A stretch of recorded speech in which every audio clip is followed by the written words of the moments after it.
Welcome to part 2.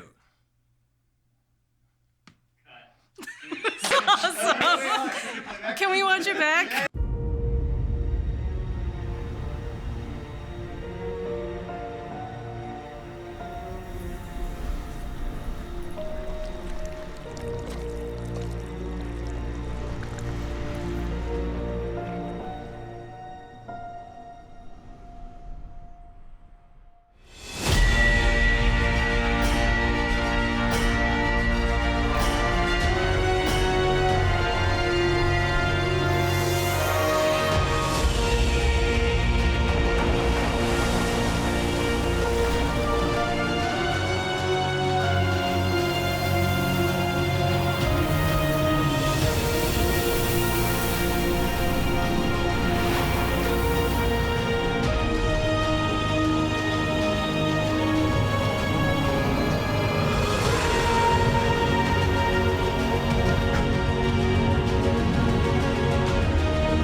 Tolkien's description of Celebrimbor's end is one of the most grisly and memorable of any of his character deaths. In the books, Sauron marches as a conqueror on Eregion, takes the city, and kills Celebrimbor. When he's dead, Sauron has Celebrimbor's body mounted on a pole and carried in front of his advancing army like a banner. The body is riddled with arrows, as if the orcs have used the corpse of the greatest of elven smiths for target practice. It is an expression of Sauron's arrogance, a boastful humiliation of a noble foe. It is a calculated atrocity, intended to intimidate the rest of the elves by showing how low even the greatest of them could be brought.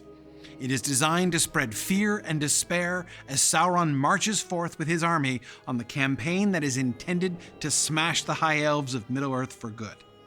In Episode 8, The Rings of Power makes a nodding reference to this striking tableau that Tolkien briefly described. We see Celebrimbor's body, riddled with arrows. We see Celebrimbor hoisted on a pike, his dead body suspended above Sauron as he takes command of the army of orcs. The scene clearly is remembering Tolkien's description, but the show has not recreated the memorable moment, taking the scene in a very different direction. Why? In what way does Celebrimbor's recast death scene fit into the new context provided by the show's story? Well, the first answer to this question's obvious. Season 2 of The Rings of Power has shown a powerful spotlight on the personal relationship between Sauron and Celebrimbor, and in that light, we have seen Sauron's own character illuminated more and more clearly. The spectacle in the book has nothing to do with personal relationship. It instead shows Sauron pointedly objectifying Celebrimbor. The show chooses to keep the focus on the personal relationship between Celebrimbor and Sauron. They give Celebrimbor's death a private rather than a public significance. Note that this also keeps the focus on the rings themselves, the basis of Celebrimbor and Sauron's whole relationship. The show didn't want this to be just a public relations move in a larger war.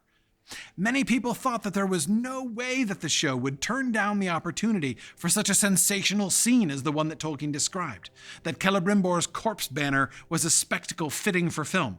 I admit that I too thought this and was kind of looking forward to it, but having processed the actual death scene they filmed in its context in Season 2, I'm glad they did it this way. I think that the private exchange was much better storytelling in the context it had this season. Now, we have seen Sauron isolate Celebrimbor within a fantasy of peace and beauty. Now, Sauron has built a new world of horror. Celebrimbor is immersed in a dark nightmare world of physical and psychological torture amidst the wreck of his life's work. Celebrimbor's response is fascinating, though. He retreats to his happy place. Instead of answering Sauron, he starts talking about the kingfishers down by the river. There's a lovely reversal here. Celebrimbor has replaced Sauron's illusions of false peace with his own imaginations and dreams of peace that shield him from the horrors around him. In The Lord of the Rings, Tolkien talks about elven memory and dreams, how elves can walk in those places and experience them as if they were there. But Celebrimbor's happy place is no delusion. He's still aware. He knows the river and its kingfishers have been driven away. He simply chooses to focus on beauty, and that focus leads him towards pity for the things that have been lost, pity for Eregion. Most of all, Celebrimbor shows the security of his vision of his destiny. He once had visions of artistic perfection. He wanted to bring Valinor to Middle-earth. But his time is over now, and he will now return into the West. Celebrimbor accepts this. He welcomes it.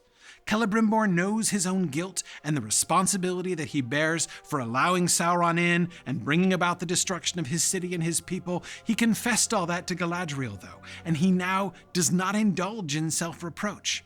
That's no longer his concern. He's looking forward, not back. He is secure in the hope of what awaits him. Celebrimbor cannot now be deceived. He cannot be intimidated. He can no longer be manipulated. His ambition is gone, and only his hope, his Estel, remains. Now, Sauron expresses high admiration for the person he's slowly murdering, and I think that admiration is actually genuine. I do not, however, think that it's mutual. When Sauron speaks of his craft of healing in order to prolong Celebrimbor's suffering and death, Celebrimbor reacts with scorn. Sauron is no craftsman. His only craft is treachery. We have, in fact, seen and even admired the artistry of Sauron's manipulation of Celebrimbor. There is craft in it, but Celebrimbor points out that it is the nature of treachery to betray the hand that forges it. Celebrimbor's insight is keen. This is indeed the essence of Sauron's work, and it will be the nature of the One Ring when Sauron puts his own essence into it. Sauron has betrayed and sought to dominate others, and his drive to achieve his end will lead him to try to make his power complete and himself invulnerable. But his ambition, which will lead to the forging of the One, will destroy him. He seeks to gain power over flesh through his own blood, eventually through the spending of his own spirit, but at what cost? His very attempt to strengthen himself will make him weak and vulnerable. Shadow of Morgoth indeed. Celebrimbor foretells all this in his pronouncement that one shall prove his utter ruin. The statement is ambiguous. It sounds almost like it could be a prophecy of one who will come to destroy him. It's the One Ring, of course, that he's foreseeing. Though again, it could also be one of the three in context. Is this a prophecy about Galadriel? The prophecy is uncertain enough not to be obvious to Sauron until it's too late, but it's clear what he's referring to. The One Ring, the ring which will be the fulfillment of his ambitions, will also be his undoing. Sauron insists, that he is the master of the rings, but Celebrimbor insists that he is instead their prisoner. Sauron is really angry when Celebrimbor says this, and he insists on Celebrimbor's acknowledgement of his mastery over the rings. Celebrimbor responds by hailing him as the Lord of the Rings, a mockery of Sauron's insistence on that acknowledgement. The reversal here is delicious. Remember, the first time we heard that phrase, the Lord of the Rings, is when Sauron proclaimed Celebrimbor to be the Lord of the Rings, when Sauron emerged as Annatar out of the fire in episode 2. In saying that, he was stroking Celebrimbor's pride. It was a deception. But Celebrimbor knew on some level what it really meant, what the cost would be. He admitted that to Galadriel. It was a trap the whole time. It was an announcement of Celebrimbor's doom. When we hear this phrase the second time, now in this episode, when Celebrimbor says it to Sauron, he also is stroking Sauron's pride. The words are also empty and deceptive. Sauron also detects the mockery. He senses the truth behind what Celebrimbor is saying. He feels the reversal, that he is trapped. He is, in fact, a prisoner. His lordship is now bound up with the rings. He can't do it without the rings. Sauron's attempt to undermine and betray the elves and all of the free people of Middle-earth is indeed going to lead to his own destruction. Sauron weeps for Celebrimbor. When Celebrimbor dies, Sauron sheds tears. In part, I believe that he is weeping for Celebrimbor, honestly. Weeping that it had to be this way, for what Celebrimbor made him do. I believe that he genuinely believes that Celebrimbor forced him to do this and wishes it could have been otherwise. There is, for Sauron, I think, a sense of loss. An epoch of craft, his own craft, is gone. He knows that it's gone forever.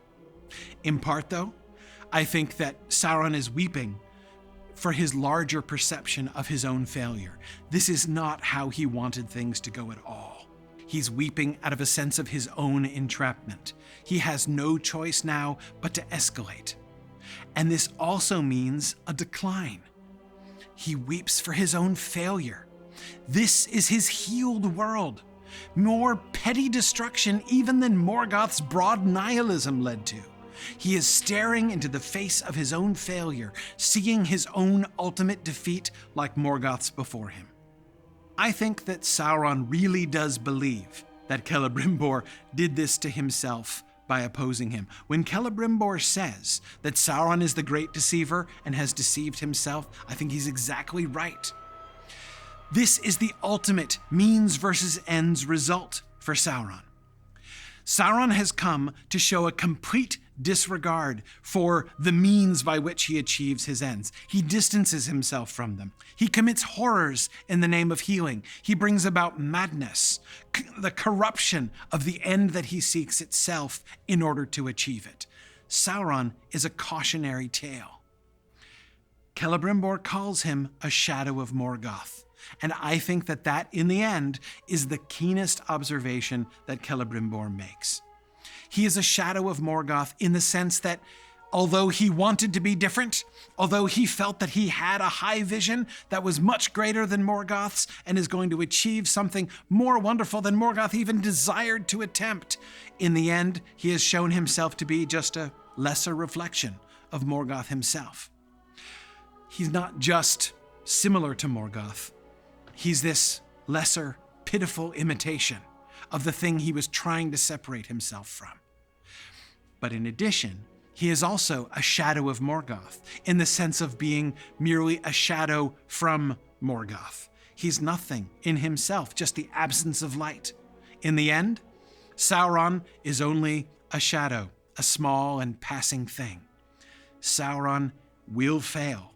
He feels it now. Celebrimbor knew it. And in this final exchange, I think that Celebrimbor has won.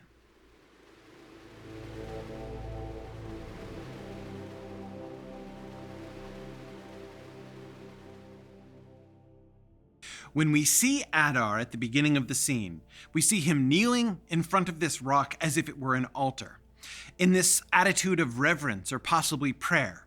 Interestingly, we see the crown of Morgoth on top of the rock, but it's away from him. It's placed on the other side of the rock. He's not bowing as if in front of the crown. It's almost as if instead he has set the crown aside and then knelt down to pray in front of that rock altar.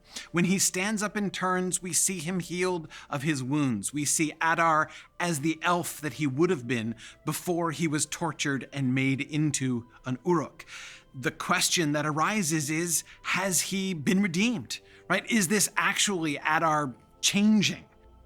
Adar, in his restored elf mode, sounds for a minute like he's going to reveal what his name was. Now, of course, viewers of the show have been trying to peg Adar, to theorize who Adar might have been in the first age all the way through. It's a discussion that we've had here several times, right? And he comes right to the edge, it sounds like, of revealing that, but then he dismisses it. He says that that name was meaningless. That was the name he was merely given. He focuses instead on the name that he earned, the name of Adar, the name of father to the orcs. And in doing this, he recognizes that he has lost the right to that name, to be called father by the orcs. And he expresses a desire to win that name back. And in that light, he asks for Galadriel's help again. On the one hand, this is a repetition of the conversation that they had back in episode 6, when he was trying to recruit her help to defeat Sauron. But in episode 6, Adar had a serious ends and means problem. He was manipulating Galadriel. He was merely using her as an instrument to get his revenge on Sauron. And indeed, of course, that plays out in his increasing use of his own children as means to an end to get back at Sauron. And that is, of course, what leads to his betrayal and to the problem altogether. But now he has his ends and means aligned again. His second offer to ally with Galadriel seems to be a much more genuine offer, not just a manipulation of her. Just as he is trying to restore his relationship with his children, he offers a different kind of relationship to Galadriel. And you can tell that it's different because of how he takes off Nenya and offers it back to her. What his end before, the whole purpose of taking her captive and holding her before, was to either get the ring from her, which he believed she had, or at least to get information from her about where the ring could be found, which he did get. Now he gives the ring back to her. He gives that up. He shows that she is actually an ally and not just his pawn. Adar swears that he will recall his children to Mordor and that they will live in peace.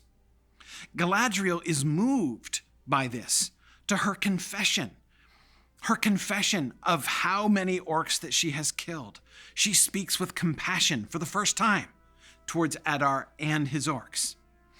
Adar forgives her in a moment which seems like a culmination of this idea of forgiveness that was first so forcibly raised in the scenes with the Entwife back in episode 4.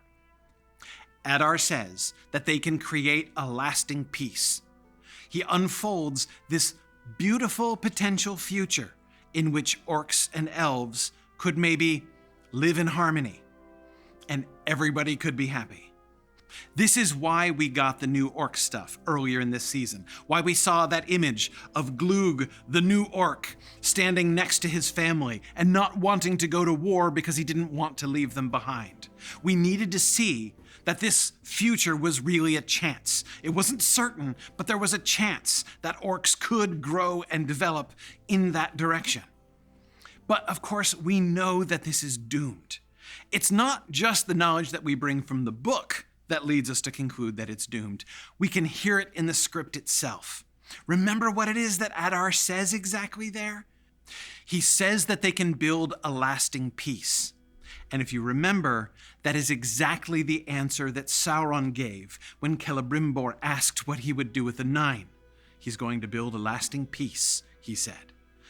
Adar, unknowingly, was just echoing the manipulative words of Sauron. Adar is still Sauron's tool. It's too late. That future, that beautiful possible future, is already gone, though Adar doesn't know it. Glug, Mr. New Orc, arrives just then. Adar expresses remorse and pity. Remorse for his own actions, pity for the suffering of the orcs. It's never too late, he says, not even for me and not for you. It looks for a real moment like the future is coming. His words invite the orcs to share the vision. With a repetition of "it's too late," Glug betrays him. We see the orcs acting as instruments of Sauron. Adar had been warned by Galadriel. He's lost his children not just because he sacrificed them as means to his end, but when he disregarded Galadriel's warning at the end of episode 6. Adar's death, the stabbing, is a reversal and a recapitulation of Sauron's death in episode 1, of course. Sauron, remember, had been sharing his vision in which, of course, orcs would be sacrificed as tools on the way to the higher goal. They rose against him, led by the only person who cared about the orcs, who saw them as children who could grow into something more than murderers. But even back then, He had made them murderers and betrayers, and their deliverance was achieved by the brutal murder of Sauron. Now, they brutally murder Adar himself, and his own new vision for the orcs and what they might in time have grown into dies with him. Sauron's grim mockery of Adar as he dies emphasizes this. Adar's final words, "My children," had been words of forgiveness to those he loved who had betrayed and killed him. Sauron declares that they are not children anymore, but not because they've now grown up, grown into something more. That was Adar's vision. They're not children anymore because now they are merely slaves, the instruments of Sauron's malice. Glug learns this lesson pointedly. The kinder orc, who wanted to get home to his mate and his baby, and who would have, been the model of the new life Adar wanted to make for the orcs, dies before he even has a chance to finish his first attempt to appeal to his new master's kindness. Sauron has no tolerance at all for weakness, and no use for slaves with feelings or minds of their own. Sauron will merely wield the orcs like he wields Adar's own sword in the fight with Galadriel. The same sword that he uses to stab Glug to death. The new orc culture will never happen now. Adar's dream dies with him. Now, as for Elrond, there are 3 things I would want to emphasize about how his story ends in this episode and in Season 2. First, the central drama, his relationship with the rings. It's been the focus since Episode 1. He has worried that the rings are evil. He has been very concerned about means and ends. He feels that his friends are compromising, pursuing a good end by a very questionable means. This comes into crisis in Episode 8 with Galadriel's need for healing. Nenya, which Galadriel dropped as she fell from the cliff, calls out to Elrond from the ground. Gil-galad's authority and power, even with his use of Vilya, has proven insufficient. He says that he can't heal Galadriel. Elrond responds, "I can," which he upgrades to "we can," after he puts on the ring. Seeing Elrond put on the ring gave me at first a twinge of uneasiness. Have his ends and means problems gone away? Is Elrond merely compromising? Is this a failure of his principles? I don't think so. I think that he is remembering, as we are supposed to remember, Círdan's advice about humility, to think about the work and not to prejudge the doer, thinking that you know more than you do. And I think that we can see his own humility also reflected, interestingly, in how he puts on the ring. Everyone else who has worn one of the rings has worn it on their middle finger. When Elrond puts on Nenya, he puts it on his index finger, as if he's not planning to keep it. He's not wearing it permanently, right? As, of course, we will see. When Galadriel sees him wearing Nenya, again still on his index finger, she understands what it means. She sees it as an act of forgiveness to herself, and he solidifies that by giving it back to her, by showing that his trust in her has been restored, has been given back to her. I don't think in the end that Elrond has actually compromised his principles. I think what's happening is that he is now recognizing, in an act of humility greater than he was showing at the beginning of the season, that perhaps the means aren't actually as bad as he thought. Maybe the situation isn't quite as black and white as he had originally believed. As Círdan said, they have real power, these rings, and that can be used badly, but it needn't be. It isn't necessarily intrinsically corrupt. His fears from before were just fears, not certainty, and he now acknowledges that lack of certainty. He decides instead to trust his friends. Now, a little side note on the healing of Galadriel's wound. This moment is a clear foreshadowing of the healing of Frodo's shoulder wound in the Fellowship of the Ring. Gil-galad mentions that Galadriel was being drawn into the Shadow Realm by the wound, which is very like what is described happening to Frodo as he's drawn into the Wraith world because of his Morgul wound that he receives on Weathertop. And of course, it's Elrond who heals both wounds. I really like that anticipation, by the way. It almost implies that the reason that Elrond was so prepared, right, so well equipped to heal Frodo in the Fellowship of the Ring is that he's had long practice of doing this kind of thing, and we're seeing his maiden voyage in healing there. The wound that Galadriel is suffering from was made by being stabbed by the crown of Morgoth, that symbol of his evil will to dominate the world. And what we physically see around the wound are these black lines of creeping corruption that are infecting her flesh, like the shadow of Morgoth spreading through her body. Right? That creeping darkness should, of course, remind us of many things that we have seen, like the lines on the map, like the black tendrils on the trees, like Sauron the spaghetti monster also. Remember that Celebrimbor himself identified Sauron as merely the shadow of Morgoth, and I think we can see that dramatized in Galadriel's wound. Okay, second thing about Elrond. One of the primary roles for his character in the future is introduced here in this last episode in Season 2. Eregion is in flames. The army of Lindon is wiped out, and Elrond and Gil-galad are forced to kneel in chains as the orcs celebrate their triumph. And they do this by bringing out the collected scrolls of the people of Eregion. Elrond makes a desperate appeal for the learning of Celebrimbor. He offers his life in exchange for the preservation of this knowledge. Instead, he is forced to watch as the flames consume it. The statue of Feanor falls, and it falls landing on his hand that was holding the Silmaril, the greatest work of craft of all. It's that Silmaril arm that's shattered. Now, as everybody who's read the Silmarillion knows, Feanor has his issues, but the show hasn't really emphasized all the bad things that Feanor did. The show has constantly emphasized, which is perfectly true, Feanor's craftsmanship, his learning, the beauty of the things that he made, the wonder, the perfection achieved there in Valinor. And in that moment, in the moment of the toppling of the statue, we see that stuff is now gone. It's lost forever as the scrolls burn and the statue falls. It's like the First Age bottle. I've made a lot of jokes about that, but it is a picture of that same thing. It will never come again, right? That vintage wine from the First Age, once it's shattered, it will never return. And that is a little picture, a little foretaste of what we see in big print in this last episode. Eregion is lost, the jewel of elvendom in Middle-earth.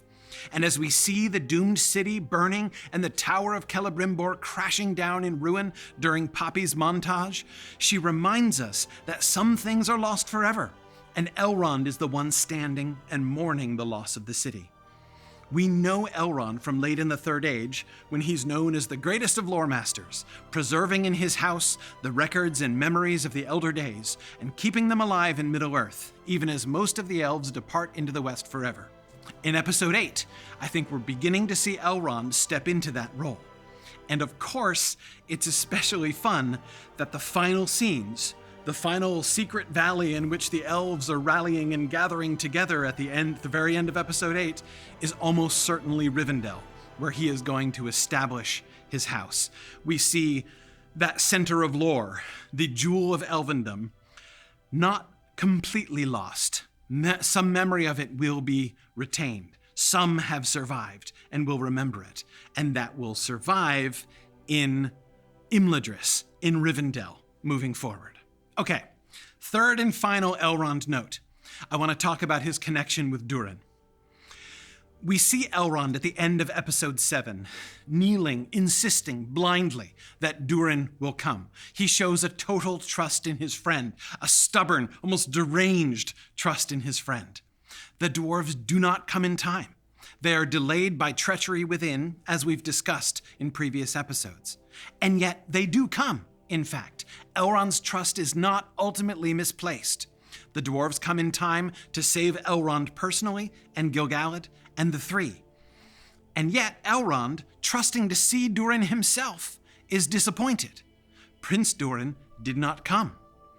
Prince Durin is grieving the death of his own father. This is a really complex moment that I don't think I'm going to be able to unpack fully. but I'll say two things. First, Elrond's faith was touching, but it was also narrow-minded.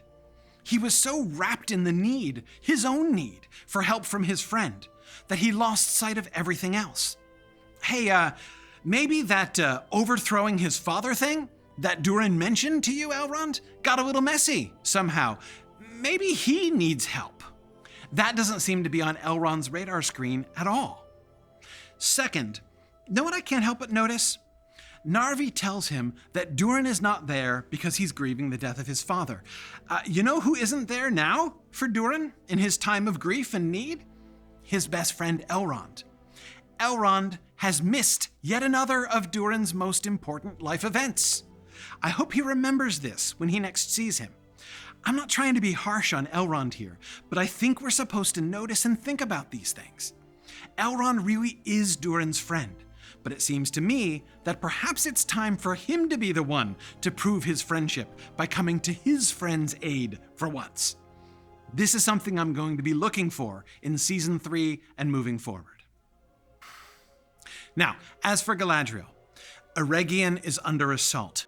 The plight of the city is brought home to us in that really cool one-shot scene that pans from left to right, showing the orcs invading and destroying and slaughtering in Eregion. And then, dramatically, one person is moving from right to left against the flow of the orcs coming into Eregion.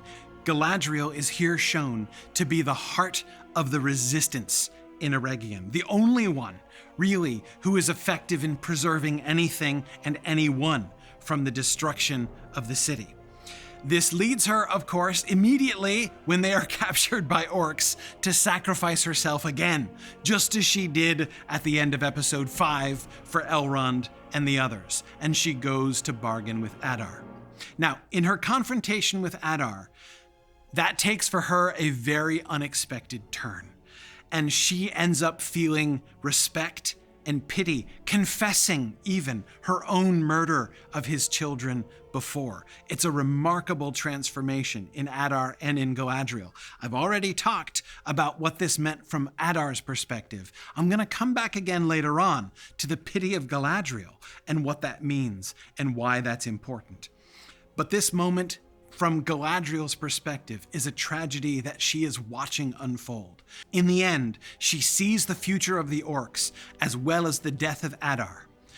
Now, under the dominion of Sauron, the orcs really will be the mindless, heartless monsters she's always thought them to be. And that, I think, is a further source of pity for her, not of satisfaction. As I say, more on that later. But let's talk about her confrontation with Sauron, the big climax of episode 8. The initial exchanges between them start with a very telling remark by Sauron. She says to his face what she's been saying about him all season long. All this was your design from the beginning. His response is a statement that is absolutely true in every possible sense. You think too much of me, he says. I will be fascinated to see if next season she has actually absorbed this message. Will she start thinking less of him? And maybe thinking of him less? I hope so. The next exchange results in what I think is a very distinct win for Galadriel. When he says that it is not his wish to harm her, she responds with quite admirable levels of snark. Do you wish to heal me? She is, of course, mocking his self-delusion, and the mockery is sharper because of what we just saw from Nenya. Adar was actually healed by Nenya, an easing of his scarring and an apparent reversal of the harm done to his body and spirit by the tortures of Sauron and Morgoth all those centuries ago. If we can draw conclusions, not only from Adar's appearance, but his actions from that point on, that was a real healing of body and spirit alike, facilitated by one of the three, which Sauron has never even seen before this moment. Sauron's rhetoric about his desire to bring healing sounds even more empty than ever before after we've seen that with Adar. Galadriel sees through this, of course, and when Sauron repeats that he does indeed want to heal all of Middle-earth, she's ready with a sharp reply. As you have, Eregion? Remember, I think Celebrimbor is right, and Sauron actually has deceived himself, convinced himself that he is the good guy, that he really does have a benevolent and constructive agenda.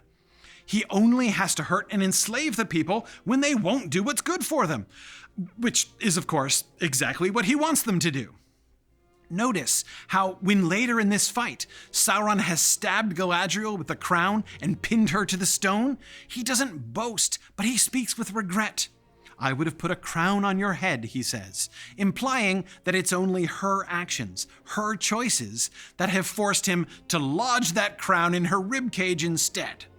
See, he's going all, "Look what you've done to yourself" with her, just like he did with Celebrimbor. He really believes it. But her comment about Eregion stings. He can delude himself that his intentions are pure and his choices are right, but at the end of the day, he cannot claim to have actually brought any healing. No matter what he may tell himself about whose fault it is, he has succeeded in bringing only destruction, and he can't deny it. Point scored. Advantage Galadriel. Before I go much further in discussing their conflict, however, I want to just note how interesting the setting of their final fight is. They are fighting among standing stones that look like a place of worship from some time in ancient history. Presumably, given the roughness of the stone cutting and the fact that it's now a long-abandoned ruin, this was a human construction, and it looks very, very old, like perhaps from the far distant history of humanity. It certainly seems to have long predated Eregion itself, which it overlooks. That in itself is an interesting phenomenon, works of human hands that make the elves look like newcomers and interlopers. Other than the extreme age of the ruin, however, we get no clear clues. There are no carvings that suggest corruption by Morgoth, like we saw in the Southlands in Season 1, for instance, nor are there any connections to Numenor or the Edain. It echoes a little bit the scenes at the end of the Fellowship of the Ring movie, where the company fights the orcs near Amon Hen with the ruins of ancient Gondor peeking through the bushes around them. But these ruins are not Numenorian, not connected explicitly with the world we're familiar with. If anything, it puts me in mind of the Barrow Downs in the book, and the memory of ancient things that lingers there. I'm not sure what to make of it, really, but it's very intriguing. Anyway, the core of the fight between Sauron and Galadriel features Sauron staging a fight, essentially, between Galadriel and herself. When she looks like winning, he takes the shape of Halbrand in Numenorian armor, the human king that she created, his appearance a visual reproach to her and an accusation of her responsibility for his return to Middle-earth in power. He mockingly repeats his words to her after the battle in Season 1, reminding her of the connection that she established between them, the link that she forged. When she rejects that, he becomes more direct, taking her own form, though the Sauron version of Galadriel is cleaner and brighter than the dirt-stained and battered real one. He reminds her how the elves could not distinguish Galadriel from the evil she was fighting, while his appearance as her dramatizes the point. Once again, he stirs up her guilt, her darkness, her self-loathing. In order to attack him, she must strike at herself after all. His third change is brilliantly timed. Just when she hits him, he becomes Celebrimbor, dramatizing his claim that Celebrimbor's pain and death were her fault. "Are they not the seeds that you planted?" he asks, echoing the vision she had back in Episode 2, the vision of her ceremonially planting seeds that end up growing into the creeping vines that bind and eventually kill Celebrimbor in that dream. It's almost like Sauron has plucked that horror image from her mind to fling it against her here. In the end, it all seems useless.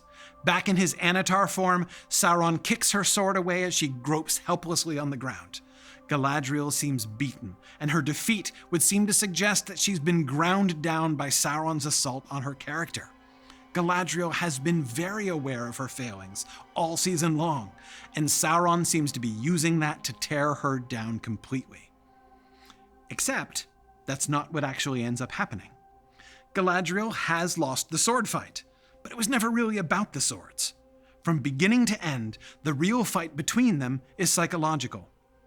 Why does he keep playing on her guilt and self-loathing and shame and sense of failure? It isn't just to contribute to her losing the duel with weapons. It's all in service to his real objective, to beat down her spirit until she submits to him. In order to beat Sauron, Galadriel doesn't need to overcome him. She just needs to resist him. That's the real battle. After she's been stabbed and knocked down at the edge of the precipice, he even takes the 9 from her as they spill out of her pocket. It looks like she is completely defeated, and he has gained everything he wants. But this is clearly not the case. She still has Nenya, but it's not even Nenya itself that Sauron really wants. Yes, he does want Nenya, of course, even for curiosity's sake, because he's never actually seen or handled any of the 3 before this. But he could have taken Nenya from her when she was down. He does not. Instead, he commands her to give him her ring. It is her will, her complicity, her submission that he really wants. He emphasizes the pronoun, your ring, which highlights how important her choice is, the choice to give to him the ring she has called her own. That would prove how much her own will has come into line with his own. His use of telepathy with her is very revealing. In Tolkien's world, a telepathic connection is only possible between people who have opened their minds to each other. The fact that he can speak to her telepathically shows that she is guilty of letting him in, that they really did have a connection he is still trying to exploit. But Galadriel resists him, and thus wins the real battle between them. He may claim that he sees her and knows her mind, but this all turns out to be a lie, another lie to himself. She rejects him and his will, not only asserting her own resistance against him, but foretelling that the free peoples will always resist him. And remember, that for Sauron is failure in itself. Sauron's vision is for the healing of Middle-earth, but what does he have to do when he's resisted? When that happens, the fools who resist his will force him to hurt them, to try to bring them into line. Galadriel is predicting that every move he makes is going to turn out like Eregion. Even if he wins and overcomes those who resist him, he will not produce the glorious Middle-earth he envisions. He will merely be ruling over a smoking heap of ruins. He cannot win. I love the shot of Sauron from below as she steps off the cliff. He's looking down at her helplessly as she escapes him with her ring, a pall of gray shadows stretching out around him. In this way, Galadriel wins the fight. She is no longer either his dupe or his collaborator. She has taken the first step towards becoming that radiant and wise elf queen who will one day tell Frodo that she sees all of Sauron's thought, but that her own thought is hidden from him. He will still be open to her, but as of now, Galadriel is closed to Sauron, and it looks like she will remain so ever after.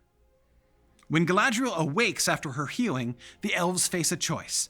Will the survivors hide and defend themselves, or will they fight Sauron and his armies? We have a little hint about what the right answer to this is, if we remember The Lord of the Rings. When Gandalf and Aragorn and the captains of Gondor face a similar choice, defend or attack, after the Battle of Pelennor Fields, they decide to attack. Now, obviously, those are very different situations, but the result is the same nevertheless, and the echo makes it feel like the right choice. Galadriel's recommendation that they regroup and go attack Sauron and his forces is delightfully ironic. Season 1 began with Galadriel doggedly hunting Sauron, despite the fact that she was swimming against the stream of her entire society, not to mention the orders of her king in doing so. Now, she gives the same advice. Let's go seek and destroy Sauron. But when she does so, it sounds completely different. She is no longer resisting the commands of her king, for one thing. They've been reconciled, and she is advising him, not going off on her own. Even more importantly, her whole concept of what it means to assault Sauron has changed, seasoned by the wisdom she has gained from her experience. She quotes Celebrimbor, reminding her people that it's not strength that overcomes darkness, but light. It would be hard to find a greater contrast to her approach in the beginning of Season 1. The sun yet shines, she insists, and when the elves look up, they can see her not in armor, but in her white gown, a white lady shining in the sun. Galadriel is no longer fortifying herself with strength in order to pursue vengeance.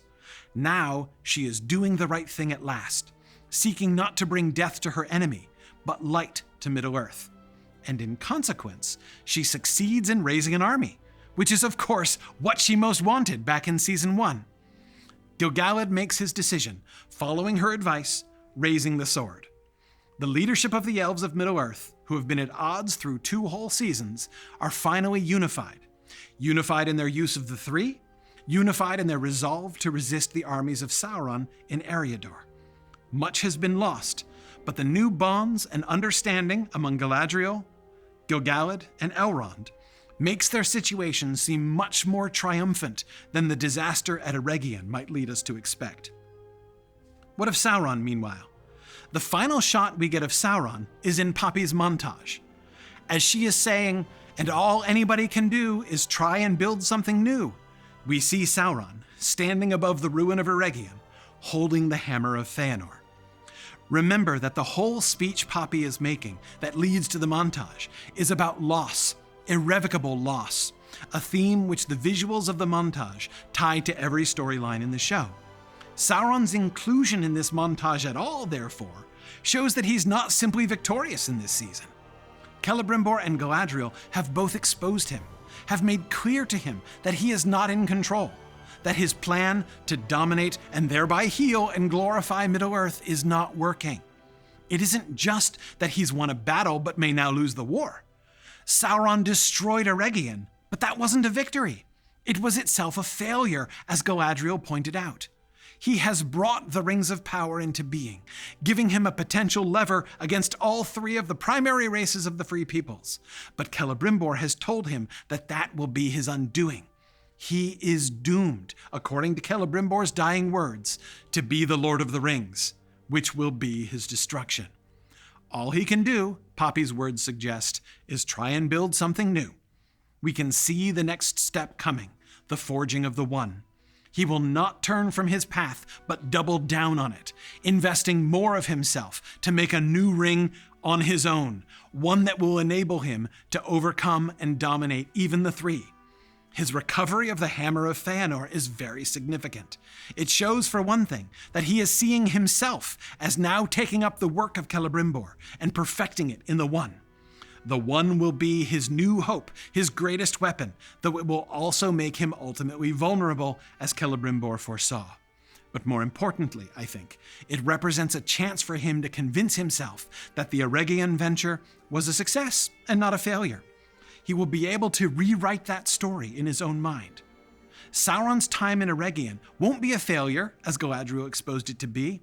It is a victory, a necessary step towards the achievement of his ultimate goals. With the hammer, which represents in part what he has learned from Celebrimbor about ringcraft, he will now be able to deal the world and its misguided defenders his master stroke. It will all have been worth it. The great deceiver is already, once again, deceiving himself, this time to his own final ruin.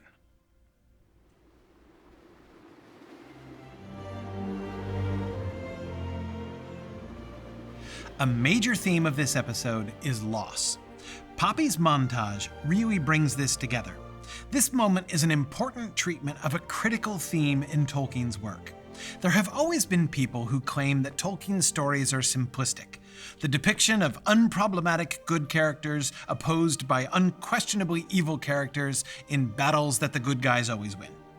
This is wrong in many ways, of course, but one of the most important things that this caricature overlooks is Tolkien's persistent emphasis on the loss and grief which remain even after victory has been won. The chapter of The Lord of the Rings that gives us the most important and moving military victory, the Battle of Pelennor Field, gives us a lament for the fallen, a long poem which simply remembers the names of those who died in battle. The victory is not forgotten, but the great cost is felt very deeply. The book as a whole, The Great Quest of the Ring, has a very happy ending. The good guys win, and all the bad guys lose. But the final notes of the book are not some kind of saccharine rejoicing. Sam Gamgee finds that victory does not in fact mean that everything sad is going to come untrue. Frodo's pain cannot be healed. The cost of victory is real, and it leads to real loss. Frodo had to give up the Shire in order to save it, and the sacrifice stuck. The good guys have won, but the elder days have passed, and the tears of those who remember what has been lost are the focal point of the end of the story. In the final scene, Sam returns home to love and contentment, but the loss is still real, and it cannot be forgotten. At the end of Season 2, Poppy's montage reminds us of what has been lost in every single storyline in the show. This pause to acknowledge grief and to remember the things that will never be again, no matter how things turn out, is a very Tolkien-like touch. I really admired that was done and how it was done. There's also another theme that emerged in this episode, which is also a very important Tolkien theme, the concept of pity. Pity has a bad reputation in our society.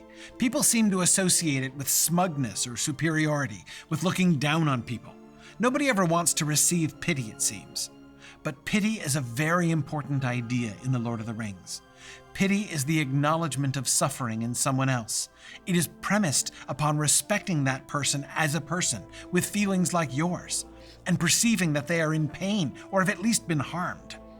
Gandalf famously recommends to Frodo pity, even for something so twisted and loathsome as Gollum, whom Frodo is inclined not to think of as a person at all.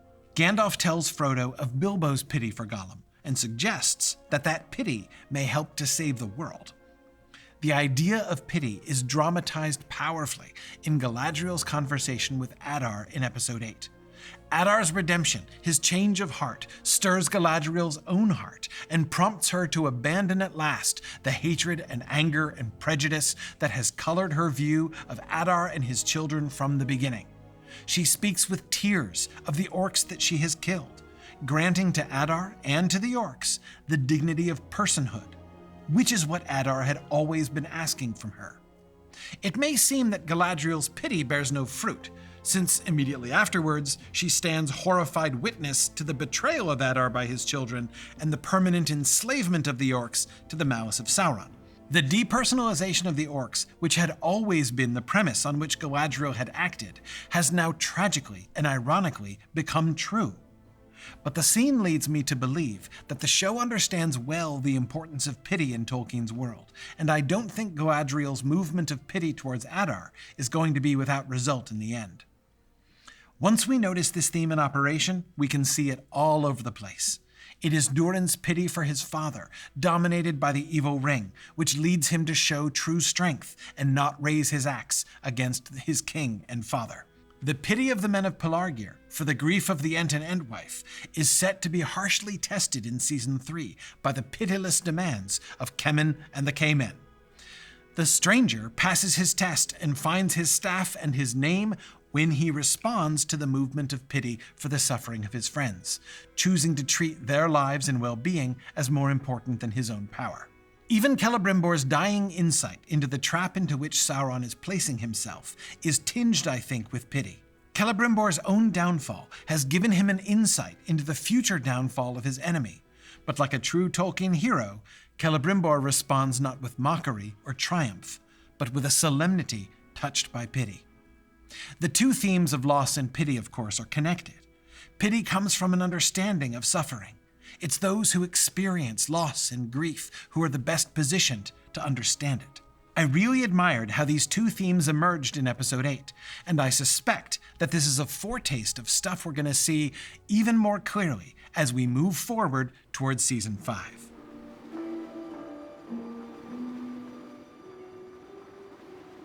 In order to discuss the adaptation choices that the Rings of Power makes about Gandalf and the wizards, let's take some time to review what we know about wizards, or more accurately, how the idea of Gandalf and the wizards developed in Tolkien's own mind. We first meet Gandalf, the original wizard, in The Hobbit. Tolkien had been writing his elvish mythology for years already, but there was no hint of wizards in it. There were elves that could do magic, of course, but there wasn't anyone who acted or was identified like the little old man who approaches Bilbo in Chapter 1 of The Hobbit. Gandalf in The Hobbit is something different, but it isn't clear quite what. He isn't an elf, he's not a dwarf, he's not a hobbit. It's possible, from inside the Hobbit story, to understand him as a human, though he's not connected with any of the other humans we meet in the story. There's no hint that Gandalf is some kind of spiritual being, certainly. The Gandalf who is up a pine tree, at his wit's end, having thrown all of his burning pine cones at the wolves, seems very mortal, very limited. He is, in any case, a professional. He is identified by his job. Notice that, at the end of The Hobbit, when he tells Elrond about the meeting of the White Wizards that Gandalf attended off stage, it sounds like Gandalf is one of many. The White Wizards sound like some sort of guild of professional wizards who have come together to deal with one of their order who has gone to the bad, the Necromancer. Notice that Elrond himself seems to have no connection with this meeting or with the wizards. He only learns about it from Gandalf. Gandalf is very wise and a good friend to many, but he is, in a broad sense, just kind of a guy. When Tolkien sat down to write the sequel to The Hobbit, he started from this same basis. We can see the same kind of thinking about Gandalf, especially in the early drafts of The Lord of the Rings, published in The Return of the Shadow. Particularly significant, I think, is the new antagonist figure, the Witch King, whom Tolkien originally called the Wizard King. Tolkien only changed that quite late in the writing process. The Wizard King seems to be Gandalf's opposite number, one of the White Wizards who went bad. Tolkien has now decided, you see, that the Necromancer wasn't really a wizard at all, but Sauron. So he takes the concept of wizard gone bad and displaces it to Sauron's lieutenant instead. Dealing with the Wizard King is, for Gandalf, a professional matter. In the end, of course, Tolkien changes the character of the Witch King, though it still has a lot of its old markers. The Witch King is still a sorcerer originally, and he's still positioned as Gandalf's opposite number on Sauron's side, at times at least in the story. Tolkien doesn't let go of the idea of the wizard gone bad, however. He develops the character of Saruman, displacing the corrupted wizard concept once more, and giving himself yet another antagonist for Gandalf. In all of this, however, Gandalf and the wizards seem to remain in Tolkien's mind people.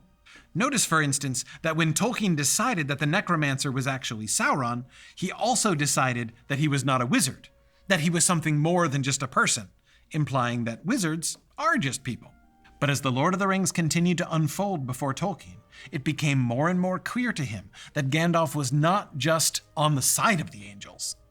Remember when Pippin is entering Minas Tirith with Gandalf, and he has that moment where he wonders what Gandalf is, and when he came into the world, and when he would leave it? It seems pretty clear that Tolkien also had that same kind of moment during the writing of The Lord of the Rings, and asked exactly the same questions. When Saruman refers in his rage to the rods of the five wizards, Tolkien admits in his notes that this was news to him, and that he had no idea who the other two wizards were. Tolkien seems to discover some of the answers to his questions about Gandalf and the wizards during the writing of The Lord of the Rings, but it's equally clear that he still had lots of questions when the story was done.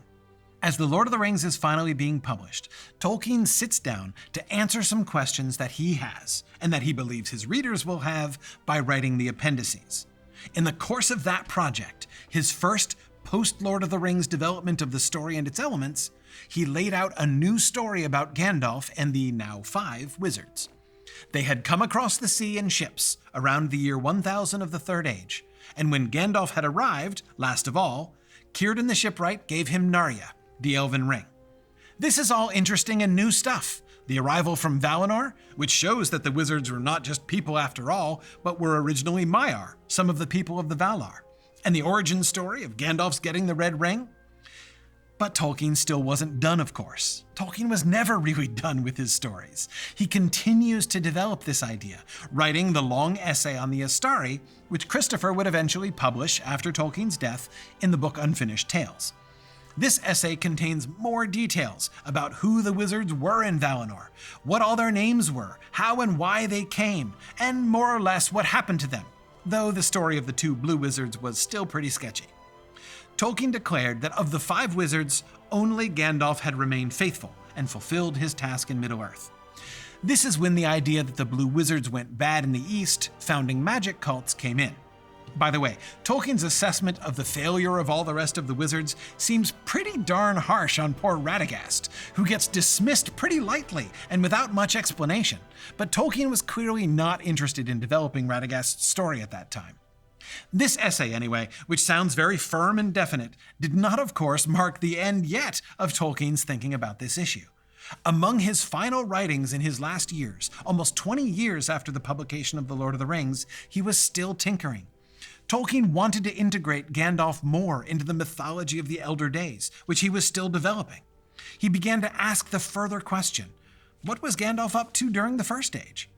He began to imagine that Olorin, Gandalf's name before his later incarnation, was definitely involved in Middle-earth, and that he appeared to help out on many occasions. Tolkien never fully developed most of those stories, though we get some hints. One which a lot of people overlook is the fascinating reference in the notes published recently in The Nature of Middle-earth, in which Tolkien suggests that Olorin and the other future Istari were sent to Middle-earth to help guard the elves in Cuiviénen while the Valar attacked Morgoth and took him captive. It seems pretty clear that when Tolkien was trying to figure out what Gandalf was up to in earlier ages, he decided that the future wizard was going to be involved with helping and encouraging the free people from the very beginning of their existence. Also in these later years, Tolkien returned to the story of the Blue Wizards, and he made some changes, apparently deciding that the whole Gandalf alone remained faithful story was perhaps too simple. He gave new names to the Blue Wizards, noting that they would be called Romastamo, East Helper, and Morinitar, Darkness Slayer. The names make it pretty clear that he was beginning to think that maybe the Blues didn't go bad after all. More importantly, Tolkien also began to rethink the story of the arrival of the wizards in Middle-earth. He began to think that maybe some wizards, the Blue Wizards, arrived during the Second Age instead of the Third, and that they took part in the war against Sauron around the time of the forging of the Rings of Power. Now, with this whole picture of the development of Gandalf and the wizards in mind, let's return to the show. Our analysis of the show makes it really clear that this adaptation is not just investing in the text of The Lord of the Rings as a frozen moment, as if that moment in Tolkien's creation were an authoritative, canonical moment in Tolkien's thought. This show is interested in a lot of Tolkien's thought, combining Lord of the Rings concepts with many of Tolkien's other ideas, stretching from the early Book of Lost Tales all the way to the speculations and world building that Tolkien was still working on when he died. Their depiction of the stranger certainly illustrates the same tendencies. As I've already said, it is clear that they are exploring multiple things through his character. In Season 1, they were playing with the idea of the incarnation of the wizards and what that unique process would have been like for the one undergoing it. In Season 2, they have been developing the story of the Blue Wizards, combining all of the elements of the Blue Wizard story that Tolkien devised, including their inclusion in the story of the Second Age. They are now also superimposing on that story an origin story for Gandalf, following Tolkien's own impulse to fill out the story of what Gandalf was up to in earlier ages. They are plainly doing what we see them doing in many places, putting together everything Tolkien said on a topic, and then imagining how those might all fit together and filling in the blanks, fleshing it out into full characters and storylines which Tolkien himself never wrote. That's one of the things that an adaptation does. For many viewers who are approaching this only from the perspective of The Lord of the Rings, it's kind of jarring. Many Tolkien fans are looking at the stranger and saying, but Tolkien doesn't say that about Gandalf. But that's not the point of the story, not the point of this exercise. They are examining Tolkien's writings, thinking about all of his ideas, and then saying, what if? Which is exactly what Tolkien himself was also doing with Gandalf and the wizards in the years after The Lord of the Rings was published. Now, you don't have to love the answers that the show comes up with, of course, but the what if question is a perfectly legitimate one for an adaptation to be asking. Myself, I still don't love the Gandalf thing, as I've said before. This final overlay means that they're doing double duty with the stranger's character, making him both a Blue Wizard, we're still clearly getting that story, and also origin story Gandalf. To me, it seems to pull the character in multiple directions in ways that appear, from a creative storytelling standpoint, a little reckless. Doing both is a lot, and it will be hard to pull off. But then again, this is going to be hard to pull off has never seemed to daunt this show in the past, so why should it now? 2 final notes about Gandalf in Episode 8, and then I'll have done. One small one and one larger one. The small note is about his name and its etymology. Gandalf, as a name, has a weird history. It is a name straight from the Old Norse Poetic Edda, and in Old Norse, Gandalf means wand elf, or, loosely speaking, powerful magic dude who goes around carrying a stick. But in the Old Norse original, Gandalf is the name of a dwarf. Unsurprisingly, therefore, Gandalf is also the name of a dwarf in Tolkien stories at first. When Tolkien was writing The Hobbit, the chief of the dwarves who land on Bilbo's welcome mat is not named Thorin. He is named Gandalf.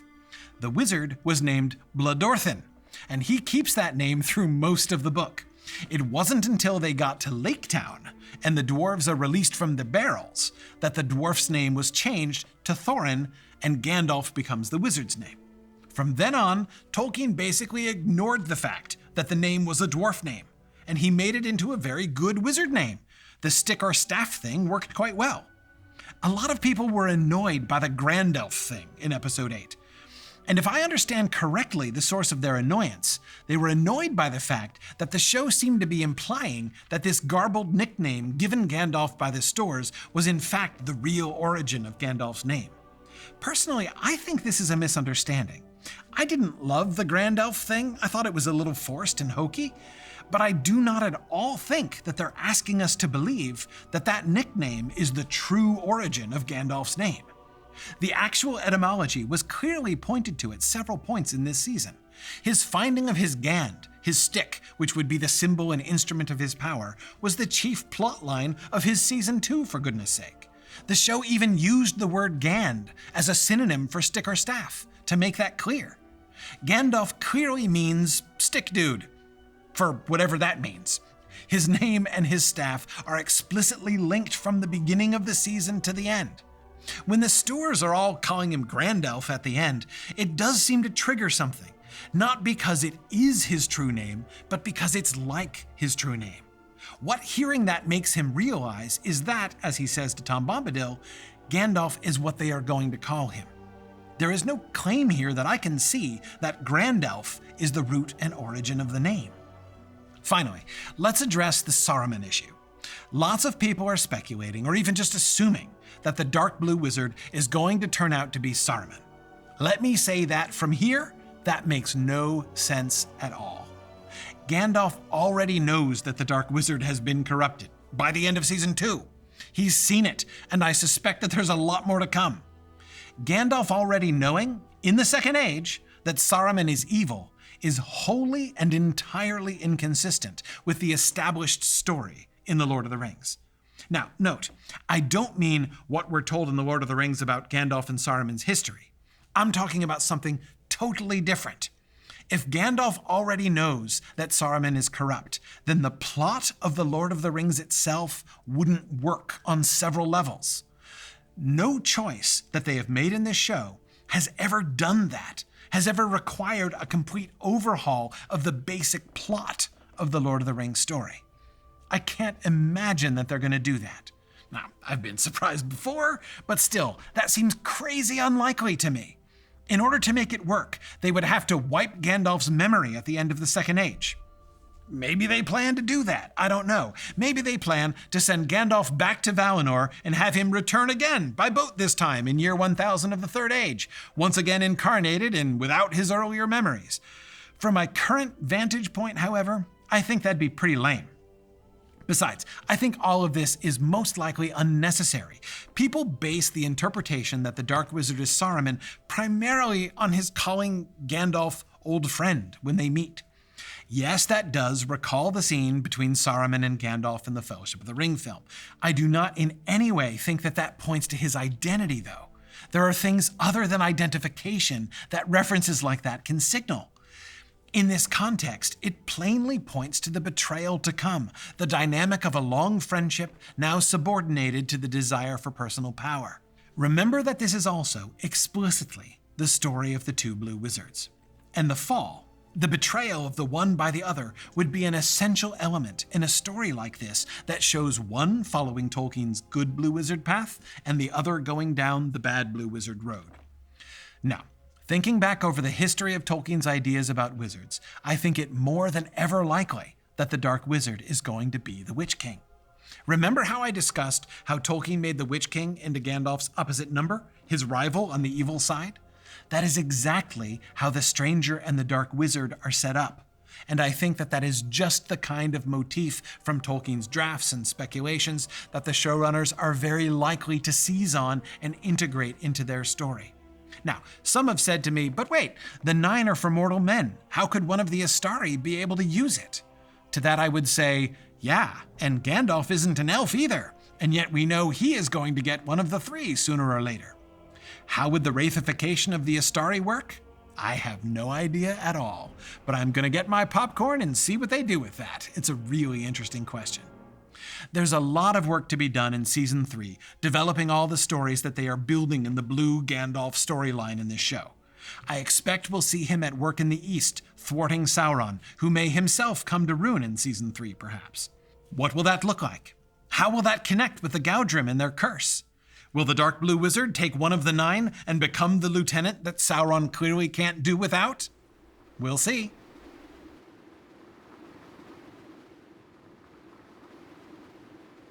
Hello, I am back here with Kirsten from theonering.net, Green Dragon on there, and we had a number of things that we kind of wanted to talk about in terms of performance and production.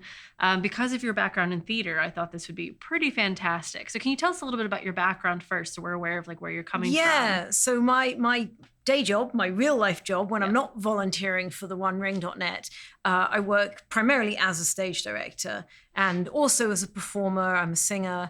But I mostly work directing other people, mostly in opera, but also theater, children's theater, stuff like that. So I'm very interested in it. If anyone has read any of the things that I've written on The One Ring about Rings of Power, I'm constantly harping on about how great the acting is and the character building. And that's kind of the thing that interests me the most. Totally, and that's definitely like one of the things that I've been focusing on with the scene analysis. There's all these unseen elements that either add to or take away from our kind of understanding of the character. So one we were talking about was costume. I mean, it's huge. We could do a whole episode on costuming, but I did want to just kind of think through some of the characters and see if you had thoughts about particularly things that worked really well in building that character, or things that might have taken you out of it a little bit. Yeah, I think both the costume designers, so Kate Hawley in season 1 and then Luca Mosca in season 2, have done incredible work. The costumes are beautiful. And I love that they're kind of full of metaphor. So I got to speak to Luca at the New York screening of the finale a couple of weeks ago. Such a nice guy, so humble, just a delight to chat with. And for example, I was asking him about the pauldron that Anatar has when we see him in his black. And I know that's a costume that you like. I know, I was quite intrigued by that as well. And you know, we've seen Elrond with this kind of white feather pauldron that I think is probably to hearken to his mother, Elwing, right? So we've got that in there. And so I thought these were feathers on Anatar's shoulder. And Luke said to me, no, they're scales. And he's like, you know, we were thinking about how the snake represents evil in many cultures. And so he has these scales on his shoulder, and he said, and then wait till you see in episode 8 his armor has 2 snake skeletons on the breastplate. And I love that that's kind of a counter to Elrond. So we have this kind of like duality, which I'm talking about in my scene analysis, but this constant duality of good and evil. They're choosing to put it you've got the white wing of Elwing, but almost angelic, and the black scale. The black snake, the Lucifer type echo in there, you know. Oh, neat. I loved that outfit too, because it was, you know, before we had Anatar and he was in all these very glorious, you know, almost glowing type costumes. And then there was that costume shift to wearing the full black with a gold bit. I mean, it's a bit on the nose, right? But yes, you have a singular ring around your middle. His one ring. His one ring. And then his hair bow, like literally hair bow. And I was thinking about that and I was like, you know, why a bow? And I said, well, because he's a gift. You know, what do you put on a gift? You put a bow. And so there he is. I must say there was a shout out to Kathleen, who did a cosplay of that costume at DragonCon this year. I don't know how cosplayers get their costumes together so quickly. You know, the show wasn't even out, but she'd seen pictures and she did an incredible job of that. The black velvet gold ring Anatar. But yeah, those metaphors are so interesting. And talking about armor, so we've seen the snakes on Sauron's breastplate. I'm particularly intrigued by Adar's breastplate. Yes. We were talking about that off screen too, just the matching as well to Gilgalad's, that there's this obvious echoing. Yep. And again, duality. I keep going back to it. We see it in two different places, on good, on evil. Yeah. But Adar, I mean, because he's such a well-developed character, I found that to be really interesting. So would love to hear your thoughts on that. Well, I was trying to work out what is on the front of the breastplate. And that's been since season 1. So presumably it was Kate Hawley's idea. But I'm looking at this etching on it, and I was looking to see what people online thought about it. And some people were saying, it looks like smoke. And some people said, it looks like, water. And I don't know what it's meant to be, but I thought, well, in season 1, we've got this whole thing where the sigil, the mark, is a map.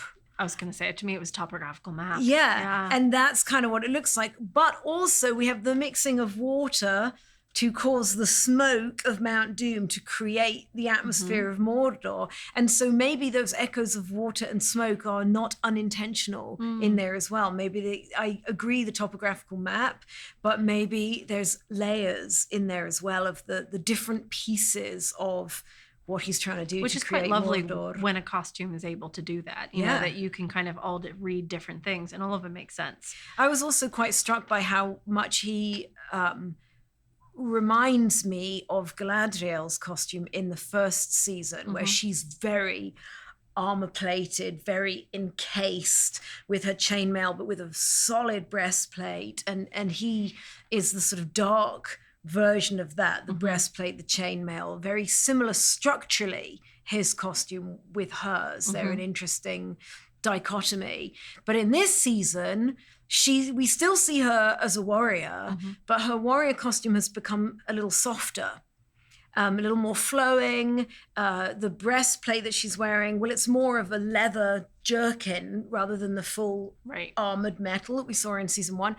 And it's starting to have some kind of leaf type shapes and patterns on it. It's like she's moving from the angry warrior that we met in season 1 to the kind of Queen of Lothlorien, the woodland creature. I know she's not a woodland elf, I'm not saying that, but she's moving more towards that serene being, and her costuming is easing a little bit as she goes on that journey. I actually talk about that in my film analysis bit of that too, because by the time this episode ends, she's just in that shift. Yeah. I mean, she has had a full stripping of the armor and is now kind of being reborn as this new Galadriel that we haven't yet encountered. And that shift is also like a return to when we see her as a child in season 1, she's wearing where she's in the white shift. And so that rebirth thing, it's a little makes me think of Blake's Songs of Innocence and of Experience, and that the idea for Blake to gain the ultimate innocence, the innocence of,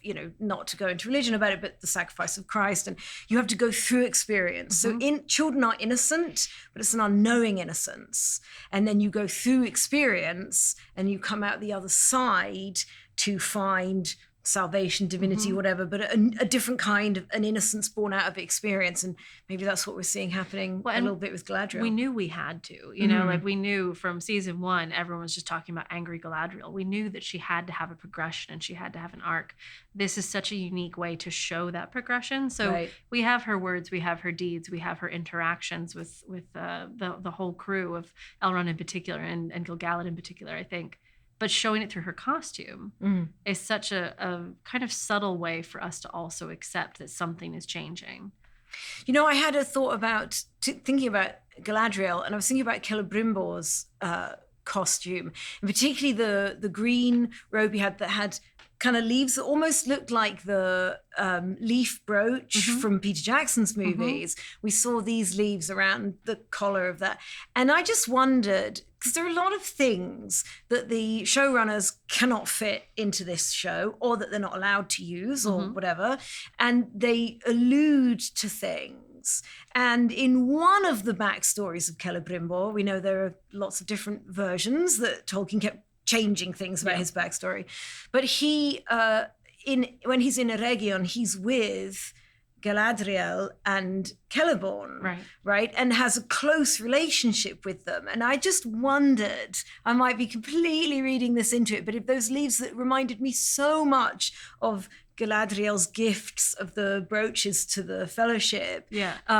Whether that was a little nod to that, we know in other versions he has a close relationship with Galadriel and Celeborn. I don't know. I might be making that up, but I enjoyed it. But again, those are the lovely little things that we can infer of like, oh, maybe that is a nod. So I'm gonna read that part of it. Were there other examples of things that, maybe might have taken you out of the story or might have flagged as, oh, I wouldn't have gone that way? In terms of costumes, for some reason, Gil-galad hasn't really worked for me. And I don't really know why that is, because I think Ben Walker is fantastic. He's a great actor. And yet, I just don't quite buy this version of Gil-galad. And I wonder if part of it is the choice of gold for him. And, his sigil is the blue and silver.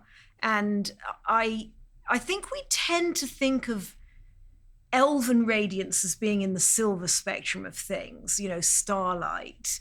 And so the gold radiance, I don't know, it almost seems a little too opulent. It just sort of makes me think of flashy, showy wealth. Okay. And he did have all that bling. That's the thing. And it was a weird moment when he puts his ring on, but it's just one of many. And says the person who loves wearing big chunky rings. But I don't know. I don't find him very sympathetic. And again, I don't think that's the actor's fault. I don't particularly think it's the way the character is written. I can't quite put my finger on it. But to me, he feels a little bit too much like the sort of oligarch in a way. And I'm just wondering if it's the gold, if it's as simple as that it's too much bling.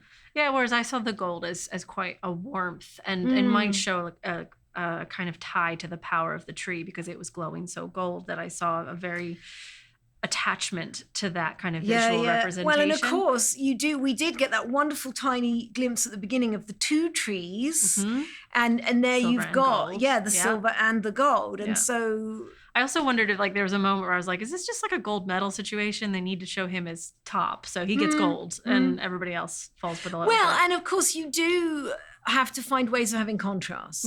So you can't put all your elves in silver and white. Right. You've got to, and then we'll throw Anatar in black. That's not subtle, but so you do want contrast in there, and equally you can't have them in. There are certain palettes that are just out, right? They can't be wearing neon pink. So I mean, he could rock it. Don't get me wrong, but he would rock it as well. Gold as a signifier is a pretty easy way to pick him out of the battlefield. So I can understand it. I get all the choices, and I do get that the Malorn leaves, and I do think the gold was maybe part of that. I just didn't read that way to you. I just haven't. That's fair. I'm warming to him. I loved seeing him with Aeglos in the battle and, at the end of the season. And so I'm like, oh, maybe I'm going to get there with Gil-galad. So we'll see. We'll see. Yeah.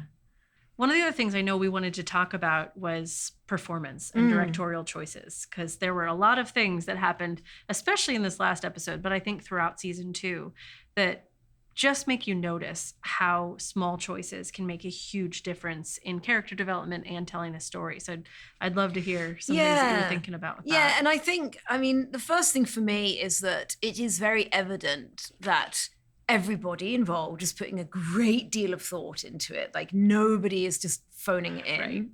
Right. And the actors, you can see it on the screen, but also when you talk to them, they all have thought so deeply about who is my character, what is my motivation, so it's all done with a great deal of care and attention.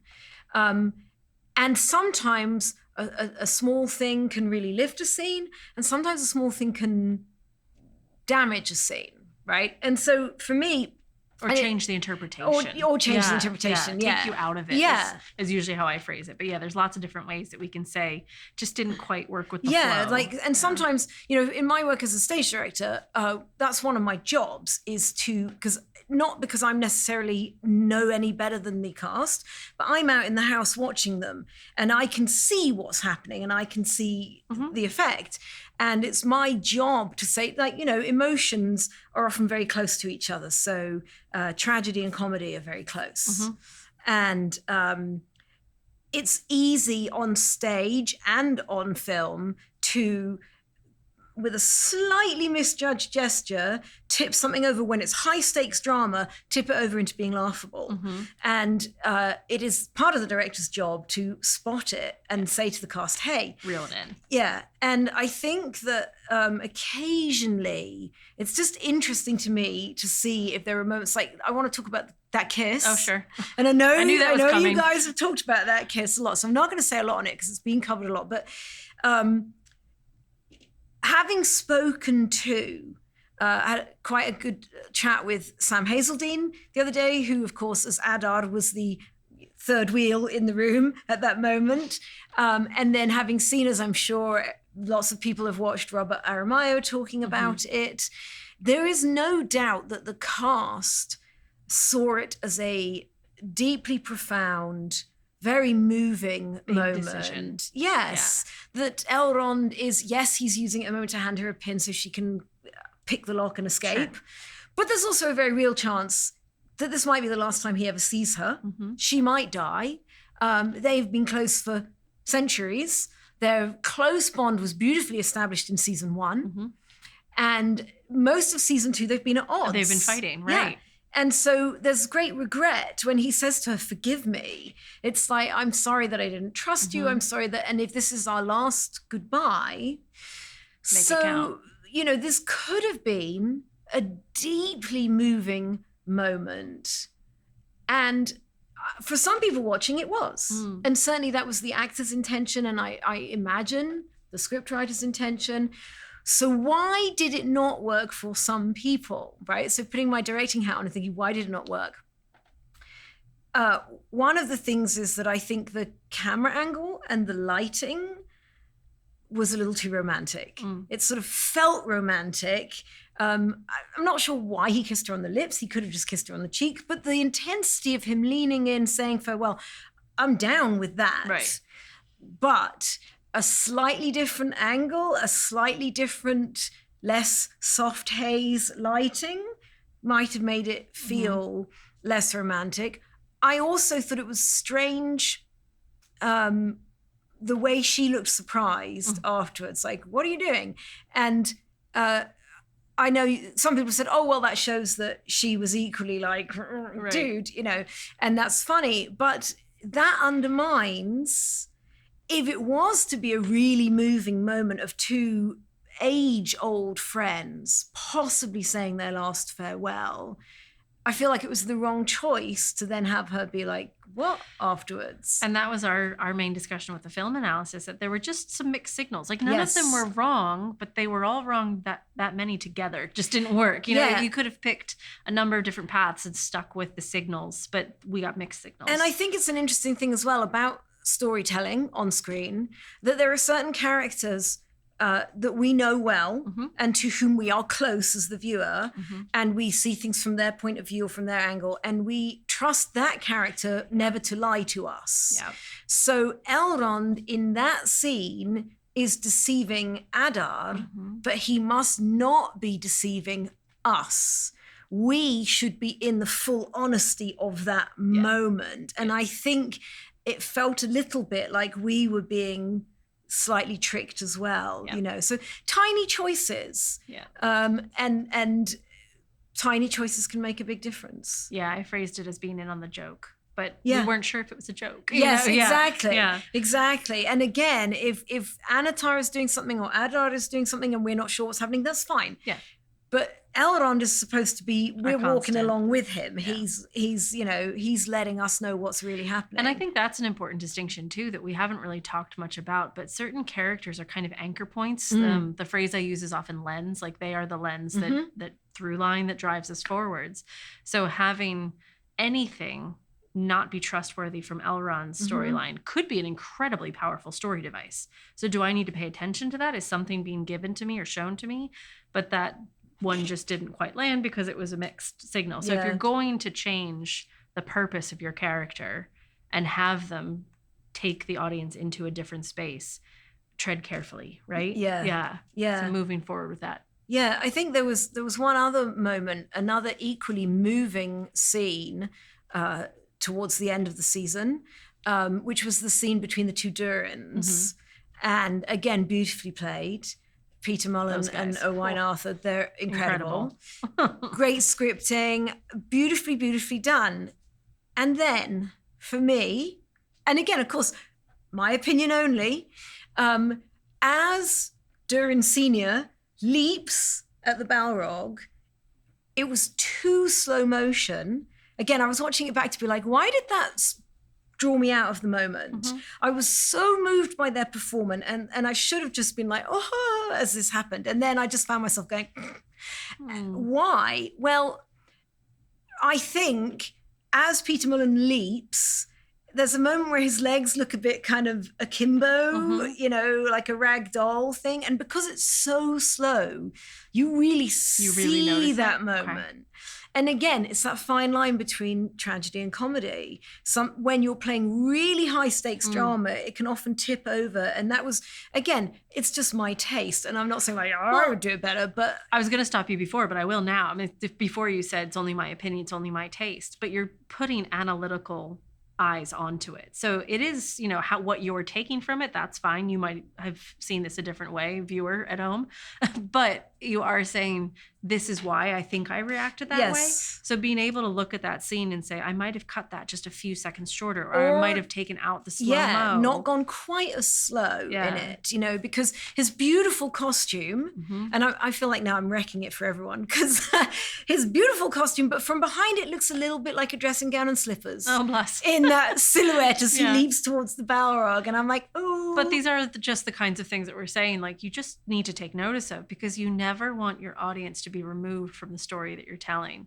So if there is something that simple that you can fix, right, you know, right. And I think, you know, again, when I'm working on a show, I'm aware that if I misjudge something, or I, you know, misguide my cast in something, the audience will know, but they won't necessarily know why. Right. They'll just know it didn't quite land with them, or it didn't quite resonate, and it's my job to try. So if I see something in someone else's work that I think, oh, that didn't quite work, the reason I then spend time thinking, why didn't it work, is because that's how I know for future that it's my job to try and iron out those little bits and pieces. So again, it's not that I think the show is great. I love the cast. I love so much about it. And then there are those little moments that I'm like, ooh. Well, let's look at the other side of it then. So what are some little moments that have really added to your understanding of a character or a moment, that are just these small little decisions that really tipped it over? Like, oh, it's because they played that music, or it's because the lighting was like this. Well, going all the way back to the beginning of season 1, I really loved the scene with Galadriel as a child. And I know that some people thought it was a bit daft about the sinking of a stone or whatever, but I thought that Will Fletcher, who plays her brother in that, played it beautifully. And I really liked that humanity, elfity of that moment. It was so grounding. And very, it made you really have a sense of who she was on a personal level. And the tragedy then of the loss of her brother, because we see her anger at his death, but if we hadn't had that moment. Connection. The one that really stuck out from that specific scene for me was pacing. The pacing slowed down. It started us at a really calm, gentle, peaceful place. That relationship was able to just kind of have that vibe to it. Like, it felt warm, it felt safe, it felt comforting. So then all of the strife that came after was in complete juxtaposition to that. Right. You know, we go straight from that to battle, if I remember correctly. So having those two next to each other makes that one feel so much more important. Yeah, and it was a clever scene to have, because it grounds who Galadriel is and begins her whole quest in her anger for her brother's death and all of this. But it also gave us the chance to see Valinor. And for the fans, that's a huge payoff to see Lorelin and Telperion in the background there, to see that it's like, I wanted to see that on screen. So it was a clever scene to have, and it did a lot of heavy lifting in one beautiful kind of bucolic scene. Absolutely. It also gave us a good bookend, right? Because we're not going to get to Valinor immediately, but it gives us what Hobbiton gave us at the beginning of the Peter Jackson trilogy, a place to go home to, something to save, something to strive towards. So giving us peace and love and familial relationships that mean a lot to us at the beginning that we as viewers would relate to gives us something to fight for. Yeah. You know, it shows us what to come back to. Yeah, So, yeah. Agreed is what I say to that. That was a great scene. Yeah, there's a lot of little moments like that. The introduction of a lot of the characters was really good. Elrond's introduction, where he's being in his herald role and he's writing a speech that we're going to hear Gil-galad make later, and he makes a joke.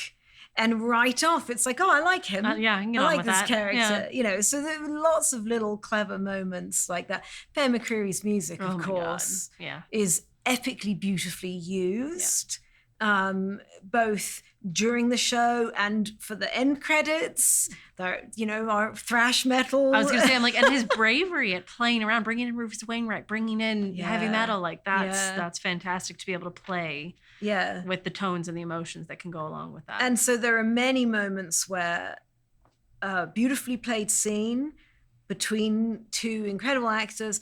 Just that underscoring just turns the screw of the emotion a little bit more. And then you bring that music into play with a really well lit scene and an incredible performance and, a good blocking that just makes your eye happy to look at. Nothing's distracting. That's a beautiful way to tell a story. Yeah.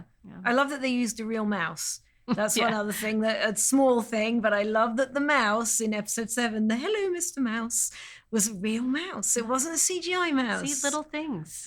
Yeah. Oh, so great to talk to you. Thank you so much for bringing your expertise into this. And, we're going to talk more about this at the retrospective, I'm sure, but looking forward to all the things that are to come. But thank you for joining. Thanks for having me. It's a great pleasure. It's always fun to chat about art and craft, and particularly Tolkien. Agreed.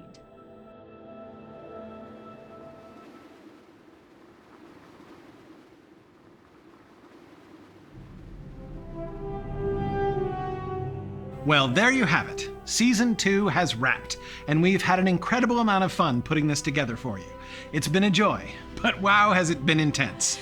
Thank you so much to our wonderful Kickstarter supporters for making this season happen. You are the actual best. Facts. Thanks to the incredible crew in the facilities at Studio Lab in Derry, New Hampshire, as well as our viewers and subscribers on YouTube. Your thoughtful engagement, the comments that you give us, it's just been brilliant.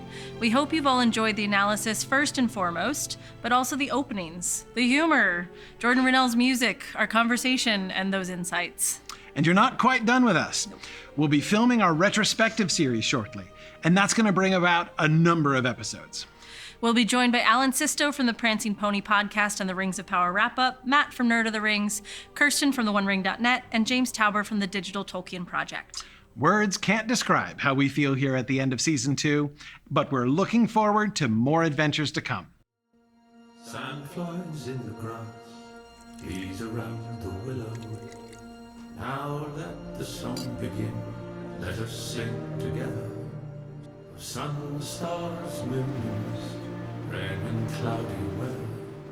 Light on the budding leaf, dew on the feather. Wind on the open hill, bells on the heather. Old Tom Bombadil is a merry fellow. Bright blue his jacket is, and his boots are yellow. Reeds by the shady pool